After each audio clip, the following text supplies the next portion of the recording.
Niko hapa kubainisha message kamili na kutoa mwelekeo wa kimungu kuhusu kanisa la Mungu ndani ya nchi ya Tanzania na nje ya nchi ya Tanzania. Jambo la kwanza, nizungumze kuhusu nafasi ya kanisa la Mungu katika nyakati tofauti tofauti. Nafasi ya kanisa la Mungu katika ulimwengu tunaoishi kwa nyakati tofauti tofauti. Kama kanisa la Mungu na kama wajumbe wa Mungu, tunakabiliana na nyakati zote mbili angali tunaishi katika ulimwengu huu. Kuna nyakati za giza na kuna nyakati za nuru. Na niko mahali hapa kuzungumza nafasi ya kanisa kwa nyakati na majira tunayoishi, kwani kuna agenda ya siri inayoendelea. Na kwa namna moja ama nyingine, kanisa ama watu waaminio wanakabiliana na giza kwa kutumia mwili. Adui amekusudia kabisa kuhakikisha kwamba amewatoa watauwa wa Mungu kwenye uwanja halisi na katika mashindano yao halisi na kuwaleta katika uwanja ambao sio wa kwao. Na lengo la adui, ninaomba unielewe vizuri sana. Niko hapa kubainisha siri ya ufalme wa giza iliyofichwa na inayoendelezwa katika taifa letu la Tanzania. Yako mambo yanayoendelea katika ulimwengu wa giza au kwenye ulimwengu wa malango ya kuzimu, lenye makusudi ya kuleta uovu na utawala wa giza juu ya wanadamu. Na ninazungumza na watauwa wa Mungu na watakatifu wa Mungu ili tusimame katika zamu yetu. Kwanza, agenda ni nini? Tunapigana na nini? Tunakabiliana na kitu gani? Na tunapaswa kusimama vipi ili kuishinda vita tunaopigana? Kumbuka, uhodari wa samaki ni kuwa ndani ya maji. Bwana Yesu atusaidie sana.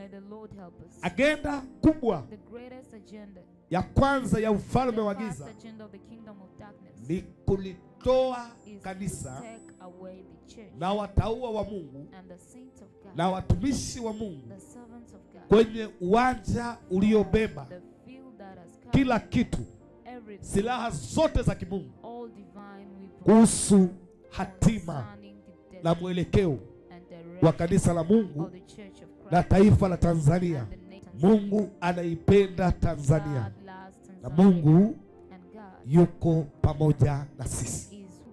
Na hili niko hapa kubainisha uhalisia wa kile kinachoendelea katika ulimwengu wa roho na uhalisia wa mambo tunayoyaona, ili tusimame katika nafasi zetu na kunena lugha zetu, kwa sababu watumishi tuna lugha zetu, kanisa ina lugha yake, watauwa wana lugha zao, na lugha zetu ni lugha isiyofanana na lugha ya kawaida. Ulimwengu wetu ni ulimwengu usiokuwa wa kawaida. Uwanja wetu ni uwanja usiokuwa ya kawaida. Ni uwanja tuliokirimiwa kwa damu ya mwana kondoo wa Mungu Yesu Kristo. Kuna agenda kubwa sana inayoendelea ya kujengwa kwa madhabahu ya giza juu ya taifa la Tanzania. Bwana Yesu atusaidie sana. Yako matokeo mbalimbali yanayotokea katika ulimwengu wa kawaida, na kila mtu anazungumza vile anavyoweza kuzungumza, na kila mtu anasema vile anavyoweza kusema. Ni kweli kabisa. Kila mtu atazungumza kwa kadiri ya upeo alionao. Bwana Yesu atusaidie sana. Wakiwa na malengo ya kutawala kanisa la Mungu, lakini pia wakiwa na malengo ya kutawala utaua, na wakiwa na makusudi ya kutawala juu ya nchi. Hebu niseme kitu kimoja. Biblia inasema katika ulimwengu, katika Ufunuo sura ya 5 mstari wa 9 hadi wa 11, Biblia inasema alichinjwa akamnunulia Mungu kwa damu yake mwenyewe watu wa kila lugha, watu wa kila taifa, watu wa kila ukoo na watu wa kila lugha. Na maandiko inasema kwa hiyo damu akatufanya kuwa makuhani na ufalme. Ukuhani ni upatanisho na ufalme ni utawala. Na maandiko inasema nao wanamiliki juu ya nchi. Bwana Yesu atusaidie. Kilichosababisha hayo, kilicholeta mamlaka ya kikuhani na kilicholeta mamlaka ya kifalme juu ya nchi. Tunapozungumza juu ya nchi, tunamaanisha ulimwengu halisi tunaoishi. Kilichotupa zamana ya kutawala juu ya nchi, ya kutawala juu ya tawala za wanadamu, ni damu ya Yesu Kristo, mwana wa Mungu aliye hai. Bwana Yesu atusaidie sana. Kadhalika mwovu anapotaka kutawala, anapotaka kumiliki juu ya nchi au juu ya mwanadamu, ni sharti damu itamwagika kwa lengo la kumwagika. Damu ya mtakatifu ikimwagika, basi watakatifu watatawala, na damu ya uovu ikimwagika, basi waovu watatawala. Bwana Yesu atusaidie sana. So Mungu anachotaka ni nini? Mungu analihitaji kanisa lake. Mungu anawahitaji watumishi wake. Mungu anatuhitaji sisi tuaminiwe, tusimame katika nafasi zetu na kushindana na kitu kinachoitwa damu ya uovu. Damu ya uovu. Wapendwa, hatupigani vita vya kimwili. Hatupigani vita vya damu na nyama. Kuna agenda kubwa ya ufalme wa giza inayoendelea, na siri hii nimepewa ili niweke wazi kwa kanisa la Mungu, lakini pia kwa watoto wa Mungu wote waaminiwa. Lakini pia nikitoa tangazo kwamba hakuna namna yoyote ambavyo damu ya uovu inaweza kutawala juu ya nchi angali damu ya Kristo imemwagika. Bwana Yesu atusaidie sana. Wataua wa Mungu, watakatifu wa Mungu, watumishi wa Mungu, Mungu anatuhitaji turudi katika lugha zetu. Turudi katika lugha zetu. Kwa Mungu yote yanawezekana. Ndivyo maandiko yanavyosema. Kwa Mungu yote yatawezekana. Hakuna sababu yoyote ya kupigana vita kwa jinsi ya kimwili. Huu ni wakati wetu. Haya ni majira yetu ya kusimama katika uwanja wetu halisi na kushindana mashindano halisi, kwa sababu kanisa la Mungu, watumishi wa Mungu, wamebeba matokeo ya ufalme wa Mungu kuhusu Tanzania ya kesho. Bwana Yesu atusaidie sana. Leo sio kitu, lakini kesho ni kitu. Kesho ni zaidi ya leo. Mungu ametupa nafasi. Mungu ametukirimia neema kwa kipindi hiki kwa ajili ya kesho yetu. Bwana Yesu atusaidie sana. Hatupaswi kumwachia adui. Hatupaswi kumpa adui nafasi ya kutawala. Tunapaswa kusimama na damu ya mwana kondoo. Ndivyo maandiko yanavyosema kwamba nao wakamshinda kwa damu ya mwana kondoo na kwa neno la ushuhuda, ambao wakati mwingine hatukupenda maisha yetu hata kufa. Bwana Yesu atusaidie sana. Tumebeba hatima kama kanisa la Mungu na kama watumishi wa Mungu. Tumebeba matumaini ya Tanzania ya kesho. Tumebeba matumaini ya watu wa Mungu kesho. Tunapaswa kufunguka macho na kuangalia kiuhalisia kwamba nini kinachoendelea. Bwana Yesu atusaidie sana. Kuna watu ambao wamejitenga, wameingia kwenye mapambano. Wakati mwingine wanaingia kwenye maombi, wanaomba, lakini wanachokifanya sio, kwa sababu hawapigani vita halisi, wanapigana vita nje ya uwanja. Bwana Yesu atusaidie sana. Kumbuka tuna silaha zetu tulizopewa na Mungu, na hizo silaha hakuna muofu aliyeinua uofu kwa namna yoyote wakati wowote akashinda. Bwana Yesu atusaidie sana. Hakuna muofu aliyeinua uofu kwa namna yoyote ile akashinda. Tunapaswa kurudi katika uwanja wetu. Tunapaswa kufikiri katika uwanja wetu. Tunapaswa kupigana katika uwanja wa kwetu. Zamana tuliyopewa na Mungu katika taifa letu la Tanzania ni kubwa sana kuliko tunavyofikiri. Ni zaidi ya kila kitu tunachokiona leo, tunachokisikia leo katika taifa letu. Bwana Yesu atusaidie sana. Bwana Yesu atusaidie sana. Tunapaswa kusimama, tunapaswa kutembea, tunapaswa kuzungumza lugha zetu kama wateule wa Mungu. Tunapigana na adui, tunapigana na malango ya kuzimu yaliyokusudia kutawala kesho yetu kwa damu ya uovu. Mungu wetu ni Mungu mwaminifu, na nazungumza kama nabii na mjumbe wa Kristo. Watakatifu wote, waombaji wote, ninatamani wanielewe. Hata unapoomba ujue unaomba nini. Bwana Yesu atusaidie sana. Kanisa la Mungu ndilo pekee lililobeba zamana na lililobeba hatima ya taifa letu la kesho. Mungu wetu ni Mungu mwaminifu. Mungu wetu ni Mungu wa rehema. Mungu wetu ni Mungu wa milele. Kumbuka kwamba neema aliyotukirimia ni kubwa, na hakuna chochote kile, hakuna silaha yoyote inayoweza kushindana na silaha kubwa ambayo ni damu ya Yesu tuliyokirimiwa na ikashinda.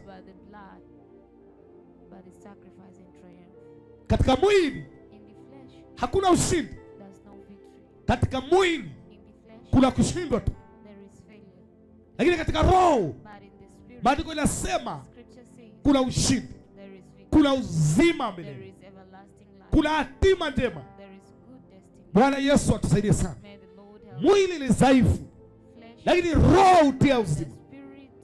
Bwana Yesu atusaidie sana. Mwili utalalamika, mwili utalalama, lakini roho huleta solution.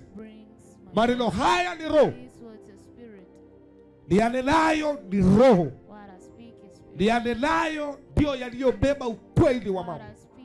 Tunashindana na damu ya uovu inayoinuliwa ikiwa na makusudi ya kuleta utawala wa giza kule tunapokwenda. Ni wakati wetu, watakatifu wa Mungu, watumishi wa Mungu, tuinuke na silaha kuu ya damu ya Kristo iliyomwagika ili kuziangusha ngome na kila mawazo na kila fikra zilizobeba tawala za mamlaka ya giza na falme za giza. Mungu wetu ni Mungu mwaminifu na ni Mungu asiyeshindwa. Na huu ndio uhalisia wa kile kinachoendelea. Na hii ndio njia pekee ya sisi kushinda na sisi kuishi katika nuru. Mungu wetu mtakatifu yuko pamoja na sisi. Ufalme wa Mungu upo pamoja na sisi. Mungu hajanyamaza hata kidogo.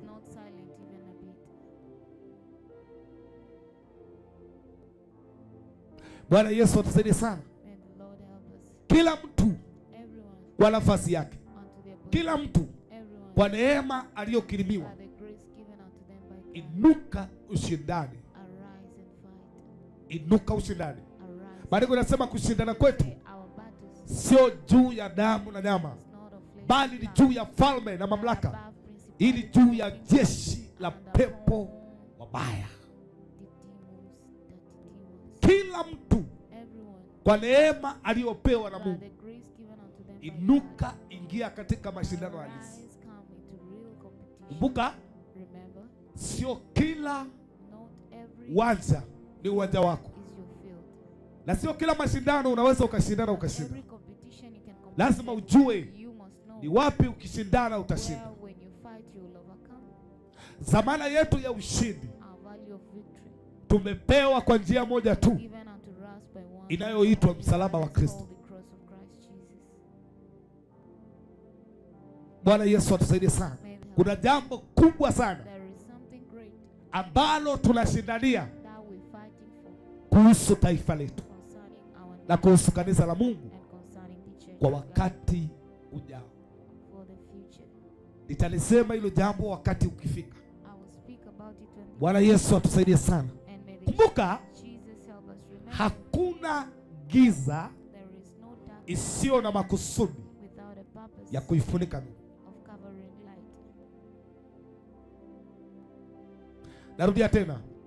Kuna jambo kubwa na la kihistoria ambalo Mungu ametuwekea mbele kama kanisa na kama taifa, na adui ndilo analotaka kulimiliki.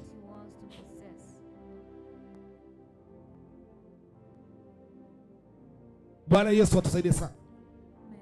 Watakatifu wa Mungu, popote mlipo, sisi wote ni ndugu katika Kristo Yesu. Tunapaswa kusimama kwa kipindi hiki na silaha kuu tuliopewa kupigana vita vyetu, kushindania maisha yetu, kushindania kesho yetu. Bwana Yesu atusaidie sana. Mungu wetu ni mwaminifu. Mungu wetu ni mwaminifu.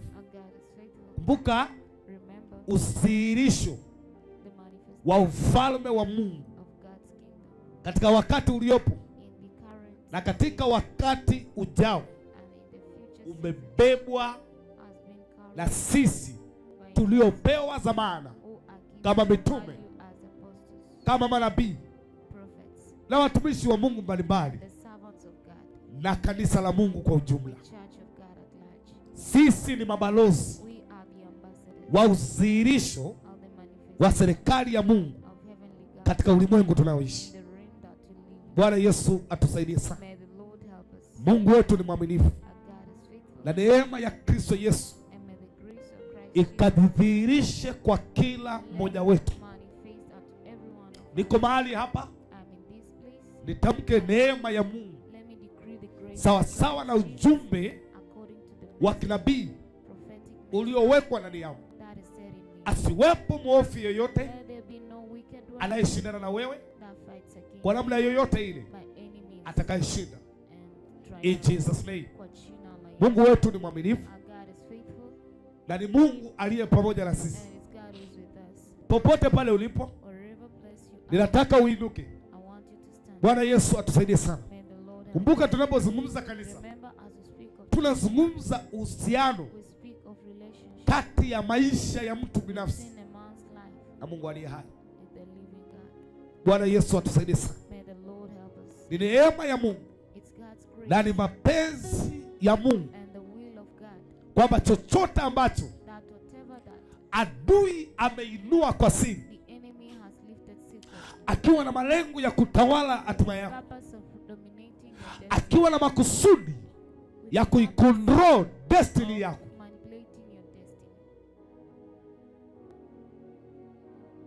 kisifanikiwe katika jina la Yesu. Chochote walichoinua juu ya uzao wa Ibrahim uliozaliwa chini ya maskani ya the power of perfection, hakuna silaha ya mwovu iliyoinuka popote pale itakayo tawala kesho yako. Niko mahali hapa kama mjumbe wa Mungu kuyabainisha yanayoendelea, lakini pia kupingana na silaha zao walizoinua kwa namna mbalimbali, kwa njia mbalimbali. Je, ya misiba tunayosikia, watu wengi wanalia, mauti imetawala kila kona.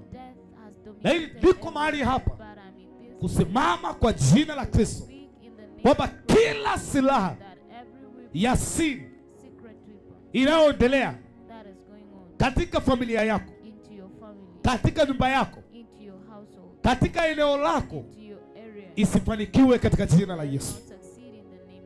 Bwana Yesu atusaidie sana. Isifanikiwe in Jesus name. Mungu wetu ni Mungu mwaminifu na ni Mungu aliyejitosheleza katika mambo yote. Inuka, laani silaha zote za adui zinazoinuliwa kwa siri kwa lengo la kuangusha kesho yako. Biblia inasema kila silaha itakayoinuka juu yako haitafanikiwa. Kila silaha itakayofanyika juu yako haitafanikiwa. Tu mabalozi wa maandiko matakatifu. Sisi ni mabalozi, ni mawakili wa tamko la Mungu juu ya maisha yetu. Hawapaswi kufanikiwa kwa namna yoyote ile katika jina la Yesu. Misheni zao lazima zianguke. Mipango yao ni lazima ianguke katika jina la Yesu. Tumeanza operation kuanzia kesho. Tumeanza operation ya kuhukumu madhabahu ya uovu inayoinuliwa kinyume na hatima zetu. Kumbuka, adui hawezi kukontrol bila madhabahu. Ukimwona adui ana control kesho yako, ujue kuna madhabahu inampa power.